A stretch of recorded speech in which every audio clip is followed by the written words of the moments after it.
এখন আমি যে খাতার সামনে আছি এটা হচ্ছে ইমু পাখি, আপনারা দেখতে পাচ্ছেন একদম সামনে থেকে। এবং ওই পাশে হচ্ছে আপনার উট পাখি, সেখানে আমরা যাব। তো আপনারা সবাই ভিডিওটা দেখতে থাকেন। আর আমার এই ক্যামেরার চার্জ এখন শেষ, তো আমি ব্যাটারিটা রিপ্লেস করতে হবে, তারপরে আবার নতুন করে ভিডিও করতে হবে। তো আপনারা ভিডিও দেখছেন, ভিডিওটা দেখতে থাকেন, আমি ওই পাশে যাব। তো তার চলন বলন হাঁটার যে ভঙ্গি সেটা আপনারা দেখতে পাবেন এখন।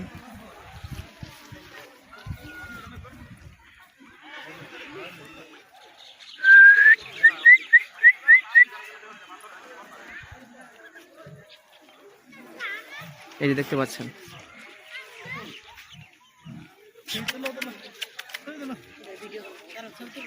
দেখছেন?